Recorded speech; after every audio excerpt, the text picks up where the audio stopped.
नमस्कार दोस्तों, जय श्री कृष्ण, राधे राधे। प्रिय दर्शकों, जो औरतें कपड़े खोलकर नहाती हैं उसके जीवन में इसका क्या असर पड़ता है, चलिए एक सच्ची घटना के माध्यम से इसे जानते हैं, जिसे सुनकर आपका रूह कांप जाएगा। मित्रों, इस वीडियो में एक सच्ची घटना के माध्यम से आपको बताया जाएगा कि जो स्त्री निर्वस्त्र होकर नहाती है उसके साथ ऐसा क्या होता है। साथ ही ये वीडियो आपको बहुत अच्छी जानकारी और सीख दे करके जाएगी। तो चलिए मित्रों, आपका कीमती समय बर्बाद ना करते हुए अब सीधे कहानी पर ही पहुंचते हैं। मित्रों, एक समय भगवान विष्णु मां लक्ष्मी के साथ हरिद्वार में घूम रहे थे। लक्ष्मी माता ने देखा कि समस्त मनुष्य गंगा में नहा नहाकर हर हर गंगे कहते चले जा रहे हैं, परंतु सभी दुखी और परेशान हैं। प्रिय दर्शकों, अगर आप यह कहानी सुन रहे हैं तो पूरा सुनिएगा, क्योंकि आधा अधूरा ज्ञान कभी किसी के लिए सही नहीं होता। तब लक्ष्मी माता ने बहुत आश्चर्य से भगवान विष्णु से पूछी, गंगा में इतनी बार स्नान करने पर भी इनके पाप और दुखों का नाश क्यों नहीं हुआ? क्या गंगा में अब वो सत्यता नहीं रही? भगवान विष्णु ने कहा, गंगा में तो वही सामर्थ्य है, परंतु इन लोगों ने पापनाशिनी गंगा में स्नान ही नहीं किया है, फिर इन्हें लाभ कैसे हो? लक्ष्मी जी ने आश्चर्य से कहा कि स्नान कैसे नहीं किया? सभी तो नहाकर जा रहे हैं, अभी तक इनके शरीर भी नहीं सूखे हैं। भगवान विष्णु ने कहा, ये लोग तो केवल जल में डुबकी लगाकर आ रहे हैं, तुम्हें कल इसका रहस्य समझाऊंगा। दूसरे दिन बहुत जोर की बरसात होने लगी, गलियां कीचड़ से भर गई। एक चौड़े रास्ते में एक गहरा गड्ढा था, चारों ओर कीचड़ भरा था। और तब भगवान विष्णु ने लीला से वृद्ध रूप धारण कर लिया और विवश की तरह गड्ढा में जाकर ऐसे पर गए जैसे कोई मनुष्य चलता चलता गड्ढे में गिर पड़ा हो और निकालने की चेष्टा करने पर भी ना निकल पा रहा हो। लक्ष्मी जी को उन्होंने यह समझाकर गड्ढे के पास बैठा दिया कि देखो, तुम लोगों को सुना सुनाकर यूं पुकारती रहो कि मेरे वृद्ध पति अकस्मात गड्ढे में गिर पड़े हैं, कोई पुण्य आत्मा इन्हें निकालकर इनके प्राण बचाए और हम असहाय की सहायता करें। और भगवान विष्णु ने यह भी समझा दिया कि जब कोई गड्ढे में से मुझे निकालने को तैयार हो तब इतना और कह देना कि मेरे पति सर्वथा निष्पाप है, इन्हें वहीं छुए जो खुद भी निष्पाप हो। यदि आप निष्पाप हैं तो इनको हाथ लगाइए, नहीं तो हाथ लगाते ही आप भस्म हो जाएंगे। लक्ष्मी जी तथास्तु कहकर गड्ढे के किनारे बैठ गई और आने जाने वालों को सुना सुनाकर भगवान विष्णु जी की सिखाई हुई बात कहने लगी। गंगा में नहाकर लोगों के दल आ रहे हैं और सुंदर युवती को यूं बैठी देखकर कईयों के मन में पाप और कईयों को कुछ धर्म का भय हुआ। कई कानून से डरे और कुछ लोगों ने तो लक्ष्मी जी को यह भी सुना दिया कि मरने दे बुढ़े को, क्यों उसके लिए रोती है। और कुछ दयालु चरित्रवान पुरुष थे, उन्होंने उस युवती के पति को निकालना चाहा, परंतु लक्ष्मी जी के वचन सुनकर वे भी रुक गए। उन्होंने सोचा कि हम गंगा में नहाकर आए हैं तो क्या हुआ, पापी तो है ही, कहीं सहायता करते समय हम भस्म ना हो जाएं। इस स्त्री के कथन के अनुसार हम खुद भस्म ना हो जाएं। किसी का साहस नहीं हुआ। सैकड़ों आए, सैकड़ों ने पूछा और चले गए। संध्या हो चली। तब भगवान विष्णु ने माता लक्ष्मी से कहा, देखा, आया कोई सच्चे हृदय से गंगा में नहाने वाला। तब थोड़ी देर बाद एक जवान हाथ में लौटा लिए हर हर गंगे करता हुआ निकला। लक्ष्मी जी ने उसे भी वही बात कही। युवक का हृदय करुणा से भर आया। उसने भगवान विष्णु को निकालने की तैयारी की। लक्ष्मी जी ने रोककर कहा कि भाई, यदि तुम सर्वथा निष्पाप नहीं होगे तो मेरे पति को छूते ही जल जाओगे। उसने उसी समय बिना किसी संकोच के दृढ़ निश्चय के साथ लक्ष्मी जी से कहा कि माता, मेरे निष्पाप होने में तुझे संदेह क्यों होता है? देखती नहीं मैं अभी गंगा नहाकर आया हूं। भला गंगा में गोता लगाने के बाद भी कभी पाप रहते हैं? मैं अभी तुम्हारे पति को निकालता हूं। युवक ने लपक कर बूढ़े को ऊपर उठा लिया। भगवान विष्णु और लक्ष्मी ने उसे अधिकारी समझकर अपना असली स्वरूप प्रकट कर उसे दर्शन देकर कृतार्थ किया। प्रिय मित्रों, भगवान विष्णु और धन की देवी माता लक्ष्मी को आप जरूर याद करें। साथ ही कमेंट में भी जय मां लक्ष्मी नारायण अवश्य लिखें। भगवान विष्णु और धन की देवी मां लक्ष्मी का आशीर्वाद हमेशा आप पर बना रहे। आपके घर में धन की कभी कोई कमी न रहे। आपका घर हमेशा खुशियों से भरा रहे। दोस्तों, तब भगवान विष्णु जी ने माता लक्ष्मी से कहा कि इतने सारे लोगों में से इस एक ने ही गंगा स्नान किया है। इसी दृष्टांत के अनुसार जो लोग बिना श्रद्धा और विश्वास के केवल दंभ के लिए गंगा स्नान करते हैं, उन्हें वास्तविक फल नहीं मिलता। परंतु इसका यह मतलब नहीं कि गंगा स्नान व्यर्थ जाता है। गंगा स्नान का बहुत पुण्य भी है। इसके बाद भगवान विष्णु जी ने माता लक्ष्मी जी से कहा, अब मैं आपको वो 12 बातें बताता हूं। जो भी मनुष्य इन 12 बातों को नहाते समय ध्यान में रखता है, वह कभी भी दुखी नहीं रहता है। उसके घर में मां लक्ष्मी का वास होता है। उसके घर में अपार धन आता है। घर में कभी भी लड़ाई झगड़ा नहीं होते हैं। उसका पूरा परिवार हंसी खुशी जीवन व्यतीत करता है। तब माता लक्ष्मी ने कहा, हे भगवान, आप हमें यह 12 बातें बताइए।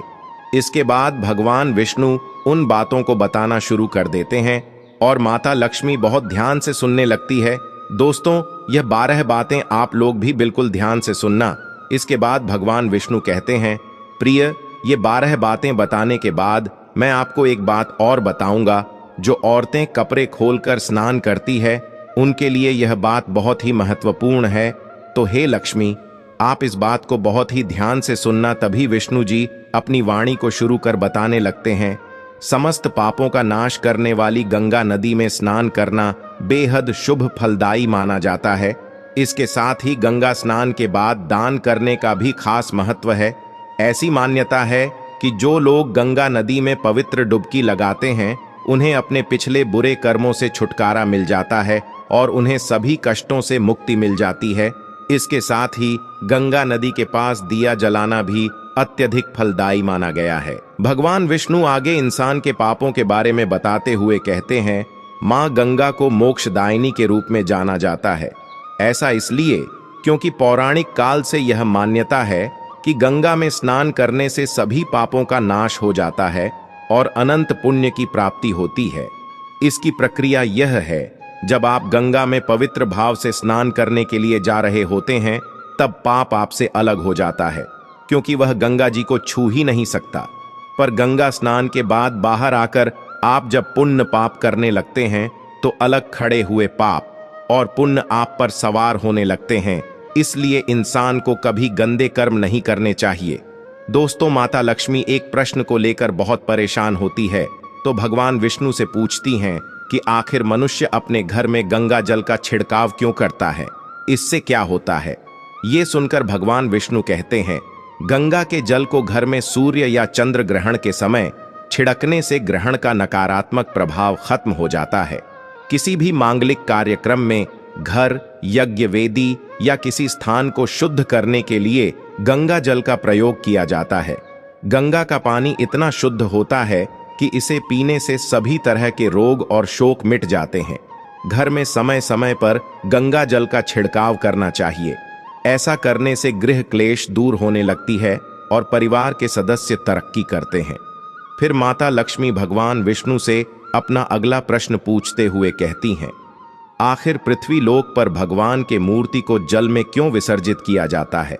इस प्रश्न का उत्तर देते हुए भगवान विष्णु अपनी कथाएं सुनाते हैं और कहते हैं, त्रेता युग के समय भगवान श्री राम ने भी जल समाधि के द्वारा वापस देवलोक आए थे।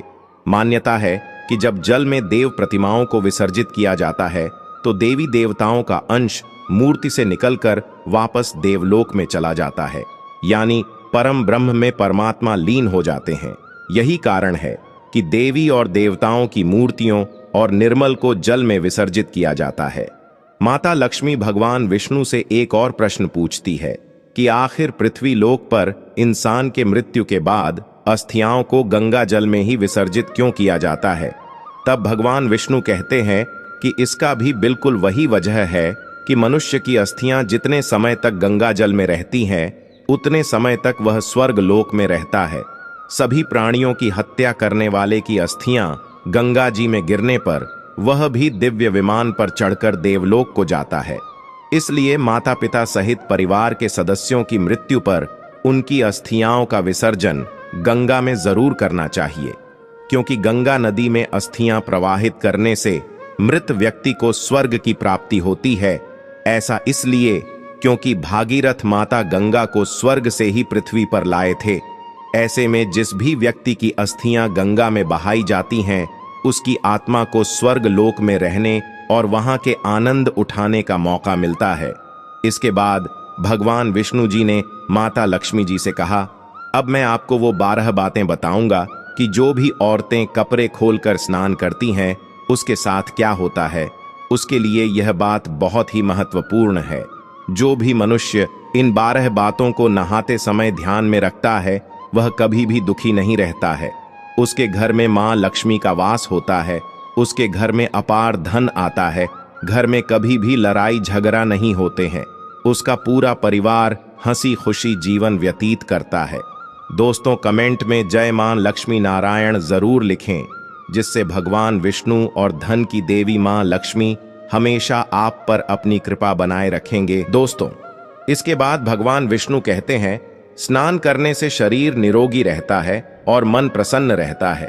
नहाने से चेहरे की क्रांति और शारीरिक आकर्षण में भी बढ़ोतरी होती है।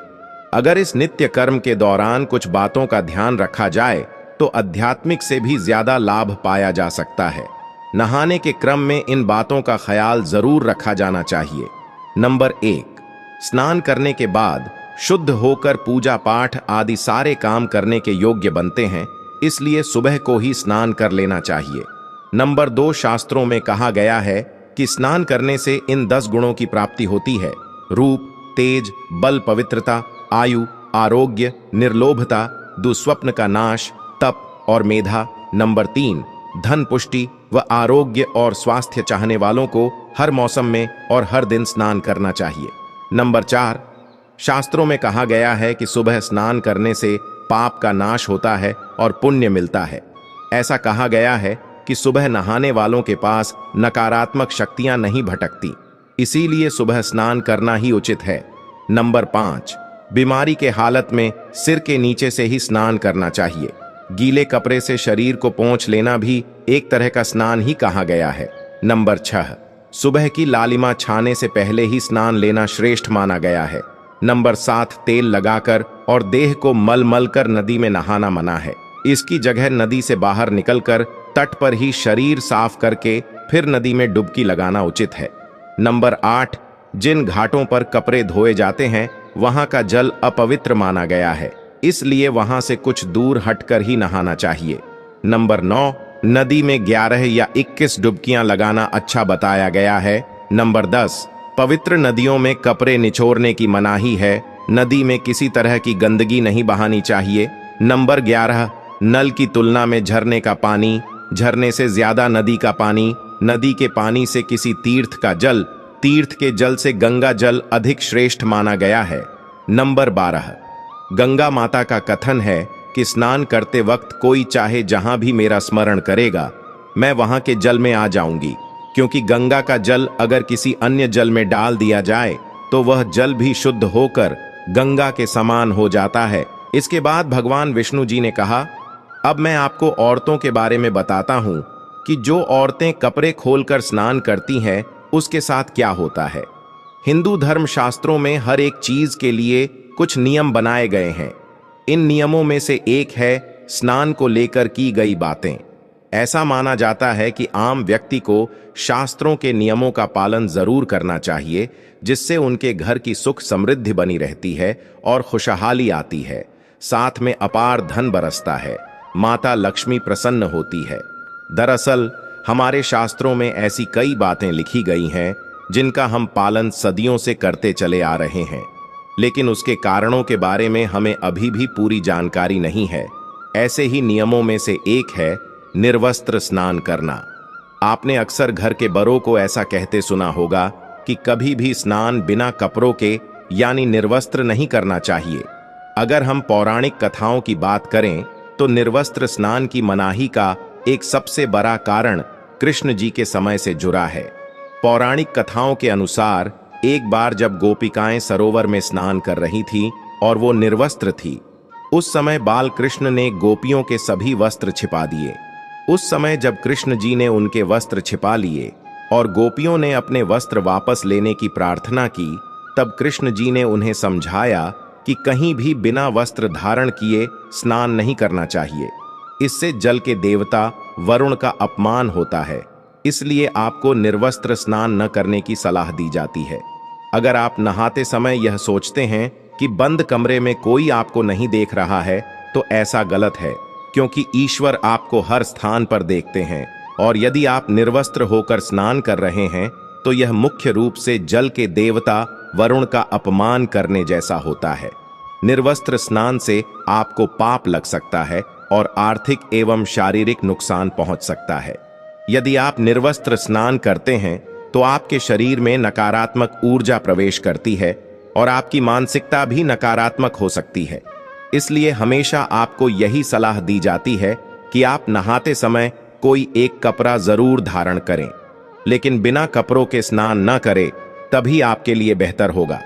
निर्वस्त्र स्नान से शरीर की सकारात्मक ऊर्जा शरीर से बाहर निकल सकती है और इसका प्रभाव आपके शरीर के साथ आपके मन मस्तिष्क में भी होता है। गरुड़ पुराण के अनुसार जब आप स्नान करते हैं, तब आपके पितृ यानी मृत पूर्वज आपके आसपास मौजूद होते हैं। यदि आप निर्वस्त्र स्नान करते हैं, तो आपको पितृदोष लग सकता है। ऐसे स्नान करने से आपके पितरों को तृप्ति नहीं मिलती है और ये घर में पितृदोष का कारण बन सकता है। और ये वस्त्रों से गिरने वाले जल को ग्रहण करते हैं, जिनसे उनकी तृप्ति होती है। निर्वस्त्र स्नान करने से पितृ अतिरिक्त नाराज होते हैं, जिनसे व्यक्ति का तेज, बल, धन और सुख नष्ट होता है। इसलिए कभी भी निर्वस्त्र होकर स्नान नहीं करना चाहिए। पुराणों के अनुसार नहाने वाला पानी पूर्वजों के हिस्से में जाता है और निर्वस्त्र होकर नहाने से इसे पितरों के समक्ष बिना कपड़ों के नहाना माना जाता है। शास्त्रों में ऐसी मान्यता है कि यदि कोई निर्वस्त्र स्नान करता है, तो माता लक्ष्मी उससे रूठ सकती है। इससे आपकी कुंडली में धन हानि के योग्य बन सकते हैं और आपकी आर्थिक स्थिति खराब हो सकती है। इन्हीं कारणों से आपको निर्वस्त्र स्नान न करने की सलाह दी जाती है और शास्त्रों में भी इस बात की मनाही है।